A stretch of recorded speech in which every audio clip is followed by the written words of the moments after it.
Story RH, le podcast RH qui ne vous raconte pas d'histoire. Bienvenue à toutes, bienvenue à tous. No, I'm not a writer. Okay.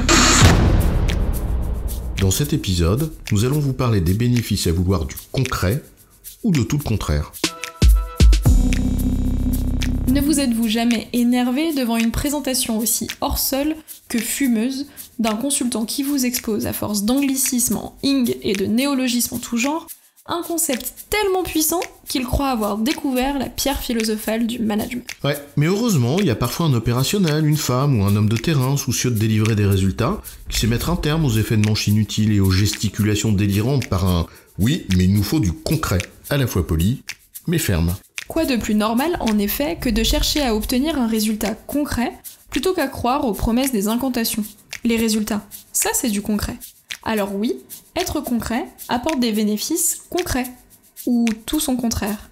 Alors, concrètement, c'est quoi l'histoire ?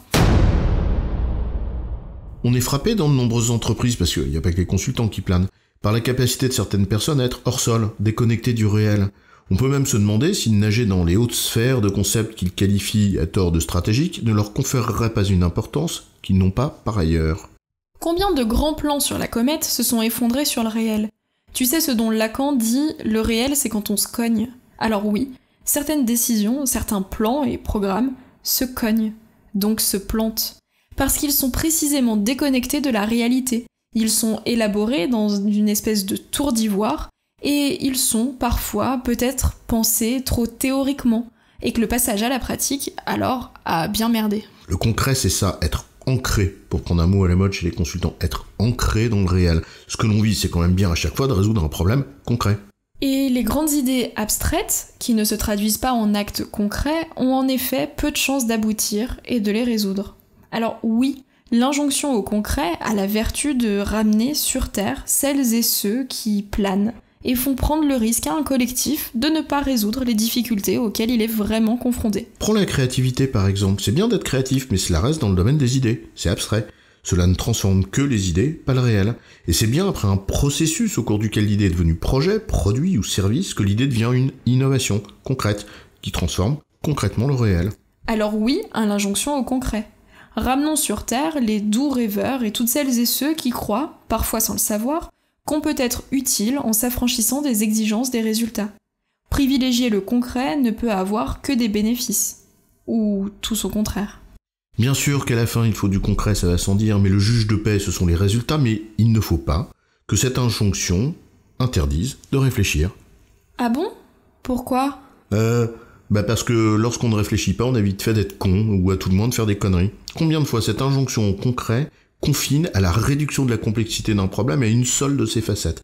Combien de fois, à force de privilégier l'action concrète à la réflexion, on finit par empiler des solutions simplistes qui non seulement ne résolvent pas le problème complexe et concret auquel on est confronté, mais qui plus est, en créent de nouveaux. Ah oui ? Un peu comme des résolutions de bugs dans une appli informatique, mais sans test de non-régression. On corrige un problème immédiat, mais la correction plante ce qui marchait avant. Dit en d'autres termes, privilégier l'action et le concret, c'est bien, car c'est ce qu'on vise. Mais le faire au détriment de la réflexion, c'est con. A fortiori, dans un monde de plus en plus complexe, il y a un temps pour la réflexion, de manière à imaginer des solutions intelligentes, donc en ayant analysé, compris le problème, ses implications, ses incidentes, et puis il y a un temps pour agir efficacement. Et réfléchir ne veut pas dire penser quelque chose en étant déconnecté du terrain, bien au contraire.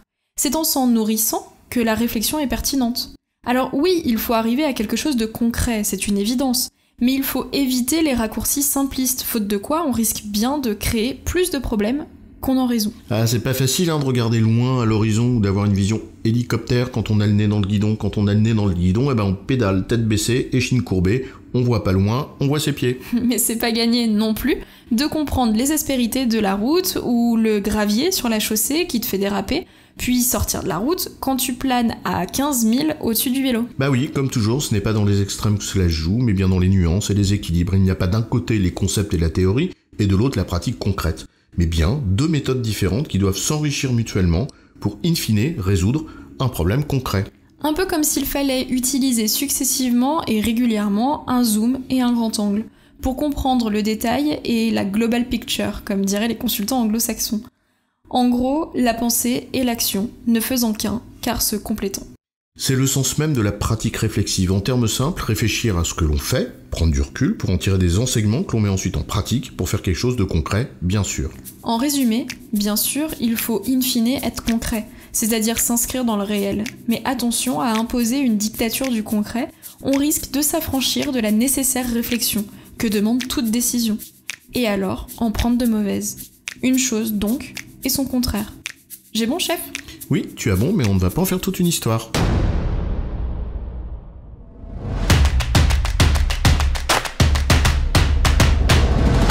Story RH, le podcast RH qui ne vous raconte pas d'histoire. Retrouvez tous les épisodes sur storyrh.fr.